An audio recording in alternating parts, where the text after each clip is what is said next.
Hello everyone, today in this video we will learn how to use flute property and clear property in CSS. So let's see, आज की इस video के अंदर हम देखने वाले हैं कि फ्लूट प्रॉपर्टी हम क्यों यूज़ करते हैं और ये क्या काम करती है, और साथ ही साथ हम देखेंगे क्लियर नामी प्रॉपर्टी क्यों यूज़ होता है और इसका काम क्या है। तो ये जो हमारे पास CSS2 थी, तो CSS3 का जब लेटेस्ट हमारे पास वर्जन आया तो अब तो खैर ये यूज़ नहीं होती है, बट पहले के टाइम पर ये प्रॉपर्टी इतनी ज़्यादा यूज़ होती थी कि इसके बगैर वेबसाइट बनना मुश्किल थी और मुमकिन नहीं था, हमारे पास ये पॉसिबल नहीं था कि इसके बगैर वेबसाइट कोई बन जाए। तो इसका मतलब अब ये नहीं है कि हम CSS3 हमारे पास एडवांस वर्जन चल रहा है तो हम इसको नहीं पढ़ेंगे। अगर आप CSS को कम्प्लीटली सीखना चाहते हो और आप चाहते हो कि आपको सारी CSS की प्रॉपर्टीज़ पता होनी चाहिए, तो आपको इस वीडियो को देखना पड़ेगा। और ये प्रॉपर्टी आज भी यूज़ होती है, ठीक है, ये चीज़ मैं आपको बता दूँ, आज भी यूज़ होती है बट मोस्टली यूज़ नहीं होती है, ठीक है, ज़्यादा यूज़ नहीं होती है। पहले के टाइम पे ये वेबसाइट ही इसी से बना करती थी, तो उस वक्त CSS फ्लेक्स नहीं थी, तो हमारे पास अब CSS फ्लेक्स आ गई है जिसकी हेल्प से हम CSS ग्रिड आ गई है जिसकी हेल्प से हम पूरी वेबसाइट बनाएंगे। बट इसके पूरे के पूरे हम कोर्स आगे मैं लेकर आने वाला हूँ CSS ग्रिड का और CSS फ्लेक्स का, तो कम्प्लीटली आप उसको देखना। और इस वीडियो को देखने का आपको बेनिफिट बता दूँ क्या है, जैसे मैंने आपको बोला कि आज के दौर में यूज़ नहीं होती, तो इसका ये होगा कि कल को आपके पास फ्यूचर में कोई वेबसाइट आ जाती है बनने के लिए कि भाई इसको डिस्ट्रक्चर करना है, मतलब कि ये वेबसाइट बनी हुई है, इसी को दूसरे कोड में करना है या इसी कोड को ठीक करना है, मेरी वेबसाइट में कुछ प्रॉब्लम्स आ गई हैं, तो वहाँ पे अगर CSS नामी फ्लूट नामी प्रॉपर्टी यूज़ हो रही होती है, तो जाहिर सी बात है आपको समझ नहीं आएगा कि ये प्रॉपर्टी करके और ये क्या काम करती है, क्योंकि आपने इसके बारे में कुछ पढ़ा ही नहीं होगा, ठीक है। या कहीं भी आप यूट्यूब पे ऊपर कोई एक्स्ट्रा कोई ऐसी वीडियो देख रहे हो जो कि मैंने वीडियो नहीं बनाई है, या कोई भी ऐसी कोई डिज़ाइनिंग कोई भी ऐसी स्टाइलिंग देख ले तो जहाँ पे फ्लूट नाम का यूज़ हो रहा है, तो आपको तो पहले यही समझ नहीं आएगा कि यूज़ क्यों हो रहा है। तो आज की इस वीडियो के अंदर हम फ्लूट नामी प्रॉपर्टी एंड क्लियर नामी प्रॉपर्टी का यूज़ करेंगे और देखेंगे कि फ्लूट करता क्या है और फ्लूट में ऐसा क्या प्रॉब्लम आ गया है कि हम क्लियर नामी प्रॉपर्टी का यूज़ कर रहे हैं। तो चलिए सबसे पहले हम थ्योरी देखते हैं एंड फिर हम इसको प्रैक्टिकली देखते हैं कि करता क्या है। तो मेरे पास यहाँ पर एक बॉक्स है। अब ये जो मैंने बॉक्स बनाया है, जैसे कि आपको मेरी पूरी स्क्रीन नज़र आ रही है, तो मैंने एक बॉक्स लिया और बॉक्स लेने के बाद एक डिव लिया, अब ये डिव जो है हमारे पास होता है ब्लॉक एलिमेंट, तो ये पूरी जगह ले लेता है, पूरी स्क्रीन की विड्थ ले लेता है, ठीक है। अब आपको वो समझ में नहीं आ रहा होगा कि भाई अगर आप बिगनर्स हैं तो आपको तब ये समझ नहीं आ रहा होगा कि ब्लॉक एलिमेंट क्या होता है। तो ब्लॉक एलिमेंट नहीं पता तो मेरी HTML की एंड की वीडियोज़ के अंदर जाके देखना, इनलाइन और ब्लॉक एलिमेंट्स के नाम से वीडियो बनी हुई है, तो वहाँ पर जाके आप देखना, समझ में आ जाएगा ब्लॉक एलिमेंट क्या होता है और इनलाइन एलिमेंट क्या होता है।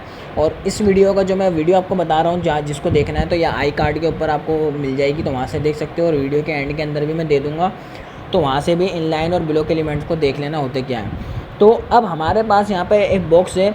अब जब इसके बराबर में इतनी जगह है, तो अगर मैं एक और बॉक्स लगाऊंगा तो वो इसके बराबर में नहीं आएगा, वो इसके नीचे की तरफ आएगा इस जगह पर, जबकि ये बॉक्स मेरा छोटा है उससे, तो इसको इसके बराबर में आ जाना चाहिए था, बट ये उसके बराबर में नहीं आया। तो इस तरह का अगर आपने काम मैनेज करना है, तो इस तरह का अगर आप काम मैनेज करना है तो आप कैसे करोगे। जैसे फॉर एग्जांपल आपके पास एक स्क्रीन है, ये मेरे पास एक स्क्रीन आ रही है। अब इस स्क्रीन के अंदर यही बॉक्स होगा, फ्लूट नामी प्रॉपर्टी करेगी क्या कि ये जो मेरा डिव लिया है, ये वही वाला डिव है जो अभी सबसे पहले हमने लिया। अब जब इसके जो नीचे वाला बॉक्स है, फ्लूट नामी प्रॉपर्टी ये करेगी कि इस बॉक्स को इसके बराबर में लेकर आएगी। क्यों लेकर आएगी? क्योंकि उसके बराबर में जगह है, तो भाई उसके बराबर में लेकर आना चाहिए इसको। तो ये हमारे पास ये काम करने वाली है। तो इसी के लिए हमारे पास एक फ्लूट नामी प्रॉपर्टी होती है जिसकी दो वैल्यू होती है, फ्लूट को या तो लेफ़्ट कर दो या तो राइट कर दो। अब इसके बाद हम नेक्स्ट पढ़ेंगे क्लियर। अब क्लियर में क्या प्रॉब्लम था, क्लियर को क्यों यूज़ करते हैं, तो क्लियर की भी 3 प्रॉपर्टी हैं, लेफ़्ट, राइट और बोथ। तो चलिए इसको प्रैक्टिकली देखते हैं और ये जो हमारे पास प्रॉपर्टी है करती क्या है। तो यहाँ पर मैं आ जाता हूँ सबसे पहले अपने VS कोड एडिटर के अंदर, और मैं इसका सर्वर ऑन कर लेता हूँ। ये सर्वर भी मेरे पास ऑन हो गया, और यहाँ पर आके सबसे पहले तो मैं एक बॉक्स बनाने वाला हूँ जो कि मेरा बॉक्स 1 होने वाला है, ठीक है।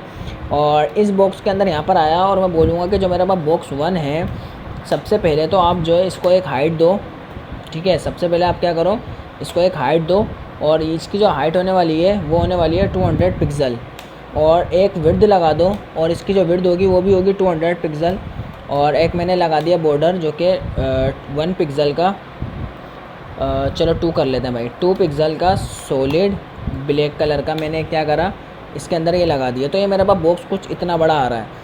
तो अगर मैं यहाँ पर एक और बॉक्स लेता हूँ, कौन सा, अगर मैं एक और बॉक्स ले लेता हूँ बॉक्स 2, और यहाँ पर आकर मैं क्या करूँगा, इस बॉक्स 2 की स्टाइलिंग कर लूँगा सेम जैसे मैंने ऊपर में करी थी। कंट्रोल C करा, यहाँ पर आके कंट्रोल V करा और यहाँ पर आकर मैं क्या करूँगा, इसको बॉक्स 2 कर लूँगा। तो अब देखो प्रॉब्लम क्या है कि ये बॉक्स जो है इसके बराबर में आ सकता था बट आया नहीं। क्यों नहीं आया? क्योंकि डिव हमारे पास एक ब्लॉक एलिमेंट होता है जो कि पूरी विड्थ ले लेता है। तो इसको हम चाहते हैं कि जब इतनी सारी जगह है तो भाई उसके बराबर में आ जाए, क्यों नहीं आ रहा? तो इसको सॉल्व करने के लिए हमारे पास एक प्रॉपर्टी आती है फ्लूट नामी। तो यहाँ पे फ्लूट लगाया। फ्लूट की बहुत सारी वैल्यू है, इनलाइन एंड होता है, इनलाइन स्टार्ट होता है, लेफ्ट है, राइट है, लेकिन मोस्टली जो यूज़ होती है वो होती है लेफ़्ट और राइट। तो यहाँ पर मैंने लगा दिया कि मेरे पास जो बॉक्स है वो हमेशा लेफ़्ट साइड पर ही रहे।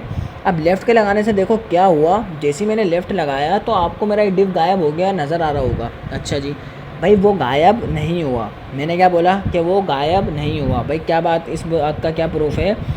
मैंने बोला कि वो गायब नहीं हुआ, तो वो कहाँ गया? भाई मैंने जैसे इसको फ्लूट लगाया। फ्लूट का अगर मैं उर्दू में मायने बताऊँ आपको, इसके मायने हैं कि मतलब कोई चीज़ फ्लूट कर रही है। फ्लूट मतलब तैरना, हवा के अंदर आ जाना उस चीज़ का। तो ये बॉक्स जो है, अब ये समझ लो कि हवा के अंदर आ गया, ऊपर हो गया। मेरी जो बॉडी है HTML की जो बॉडी है उससे थोड़ा सा ऊपर हो गया। अब एक चीज़ अब ऊपर होगी तो उसके नीचे चल गया ये बॉक्स जो है, उसके पीछे की तरफ जाके छुप गया, अंदर की तरफ चल गया, क्योंकि दोनों की सेम हाइट विड्थ है।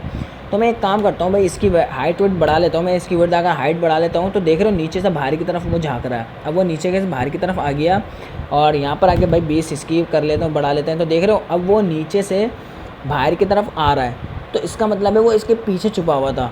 तो यहाँ पर मैं आया, अगर बैकग्राउंड में कलर कर दूँ तो आपको भाई ये चीज़ समझ में आ जाएगी कि वो भाई इसके पीछे छुपा हुआ है। तो यहाँ पर आया, मैंने लिखा BG और यहाँ पर लिख लेते हैं रेड। ठीक है, यहाँ पर मैंने क्या लिखा, रेड लिख लिया। तो देखो वो क्या हुआ, इसके पीछे जाके छुपा हुआ है। मैं इसके अंदर आया और यहाँ पर आके मैंने इसका एक बैकग्राउंड कलर दे दिया। कौन सा? ब्लैक वाला दे दिया। तो देखो वो इसके ऊपर है, वो जो है पीछे वाला जो है इसके ऊपर है, वो इसके पीछे छुपा हुआ रेड वाला। तो अब आपके पास एक प्रॉब्लम नज़र आ रही होगी। आप तो अब ये भी नहीं चाहते कि भाई ये जो इसके पीछे जाके नहीं छुपे, आप तो चाह रहे हो कि वो इसके बराबर में आना चाहिए था। अच्छा, आ जाएगा भाई, वो बराबर में कैसे आएगा? तो आप इस वाले के ऊपर आओगे और आप बोलोगे ये फ्लूट करें, बट कहाँ पर करें? ये करें बिल्कुल राइट साइड के ऊपर। ठीक है, तो अब ये देखो ये राइट साइड पर चलिए, आ गया उसके बराबर में। तो आपको अब ध्यान में सवाल आ रहा होगा कि भाई ये तो हमारे पर राइट पे गया, ये उसके बराबर में कब आया? अगर मैं बड़ी स्क्रीन पे देखूँ ये तो कुछ ऐसा नज़र आ रहा है। अच्छा सही भाई, आपके जहन में बिल्कुल सही सवाल आ रहा है। तो अगर ये काम करना है तो किस तरह से करेंगे? अच्छा, मैं यहाँ पर आऊँगा और यहाँ पर आने के बाद मैं क्या करूँगा, सबसे पहले फ्लूट को जो मैंने लेफ़्ट किया था, ठीक है, इसको लेफ़्ट रखेंगे। बट ये जो मैंने राइट किया है ना, देखो राइट भी आप यूज़ कर सकते हो। अगर आपके पास ऐसी सिचुएशन होती है कि आप राइट करना चाह रहे हो, राइट कर सकते हो। लेकिन अगर आप चाह रहे हो बिल्कुल उसके बराबर में आए तो फ्लूट आप इसको भी क्या करोगे, लेफ़्ट लगा दोगे। लेफ़्ट लगाने से क्या होगा कि जैसे ही ये बॉक्स मेरा ख़त्म होगा तो ये फ़ौरन उसी के बाद आके उसके आगे लग जाएगा। तो ये हमारे पास होता है लेफ़्ट। तो आई होप ये आपको लेफ़्ट राइट के बारे में समझ में आ गया होगा कि फ्लूट प्रॉपर्टी करती क्या है, कैसे हमारे बॉक्स को हम मैनेज कर रहे हैं कि कहाँ पर आना चाहिए, कहाँ पर नहीं आना चाहिए। तो चलिए इसको हम कमेंट कर लेते हैं। हम इसको फ़िलहाल के लिए फ्लूट राइट रखते हैं और हम ये देखते हैं कि प्रॉब्लम क्या है कि हमारे पास CSS के अंदर हमने जो है क्लियर नामी प्रॉपर्टी हम क्यों पढ़ने वाले हैं आगे, अभी क्यों पढ़ रहे हैं हम इसके बारे में डिस्कस करते हैं। यहाँ पर मेरे पास एक और बॉक्स है और ये बॉक्स जो है बॉक्स 3 है। ठीक है, और इसके अंदर कुछ कंटेंट लिखा हुआ है। कितने वर्ड्स का? 10 वर्ड्स का कुछ कंटेंट लिखा हुआ है। तो एक चीज़ आपने नोट करी कि जो मेरे पास ये जो कंटेंट आया ये उसी के बीच में ही आ गया। अब ऐसा क्यों हुआ कि बीच में क्यों आया?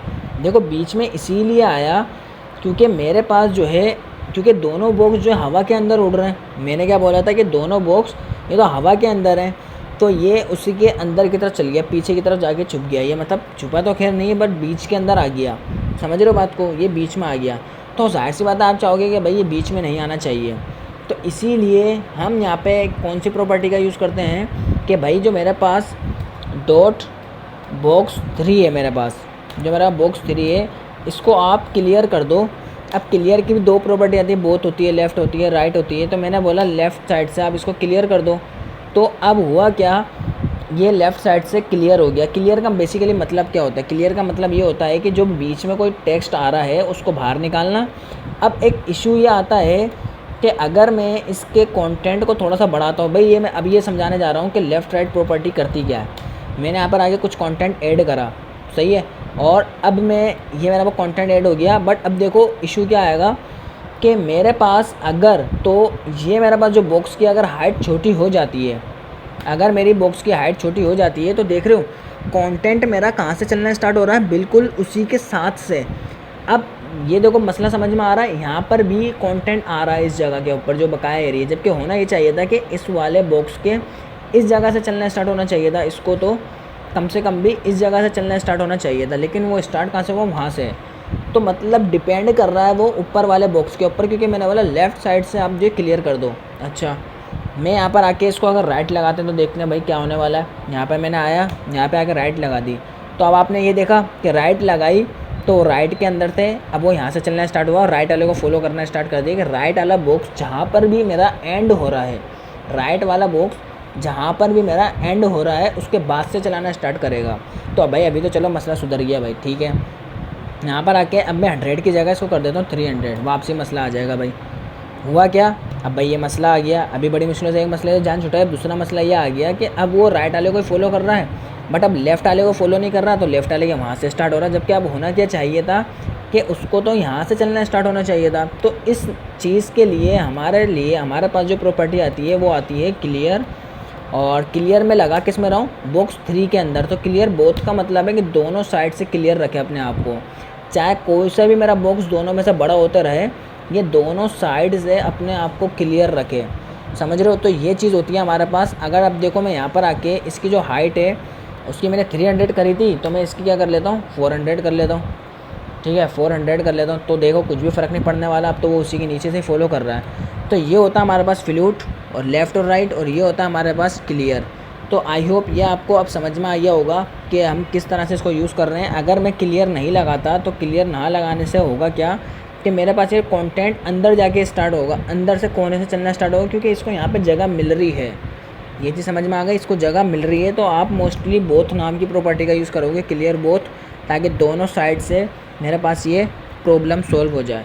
अगर आप ये चाहते हो कि आपका बॉक्स इसके बराबर में आ जाए तो ऐसा भी पॉसिबल है, मैंने जैसे आपको बताया। तो आप इसको क्या करोगे, लेफ़्ट वाला लगा दोगे और राइट वाले को हटा दोगे, तो ये इसके बराबर से चलना स्टार्ट हो जाएगा। इसी तरह से आपके मज़ीद अगर और भी बॉक्स हैं तो आप इस तरह से लाइन से लगा सकते हो। और ये जो मेरा जितना भी कोड किया है ये सारा कोड मैं अपने गिटहब पे पुश कर दूंगा, तो आपको जो है मेरी गिटहब रिपोजिटरी का लिंक मेरी डिस्क्रिप्शन के अंदर मिल जाएगा, वहाँ से भी जाके आप देख सकते हो। और अगर इसमें कोई सवाल होता है आपको तो कमेंट सेक्शन में मेरे से पूछ लेना। मिलते हैं अपनी नेक्स्ट वीडियो के अंदर, और नेक्स्ट वीडियो को देखना मत भूलना, बहुत ही ज़्यादा इंपॉर्टेंट वीडियो होने वाली है मेरी। और नेक्स्ट वीडियो के अंदर हम पढ़ेंगे फ़ॉन्ट्स के बारे के अंदर, कि फ़ॉन्ट्स हम किस तरह से साइज़ वगैरह इसमें देंगे और फ़ॉन्ट्स लगाने के कितने तरीके आते हैं। और आगे फ्यूचर्स वाली वीडियोज़ के अंदर बहुत ही ज़्यादा इंपॉर्टेंट काम होने वाला है। फ्यूचर वीडियोज़ के अंदर हम ये देखेंगे कि फ़ॉन्ट फैमिली लगाना देखेंगे, नेट से फ़ॉन्ट को लगाना देखेंगे, फ़ॉन्ट को डाउनलोड करके लगाना देखेंगे। तो मिलते हैं हम अपनी नेक्स्ट वीडियो में, जब तक के लिए गुड बाय।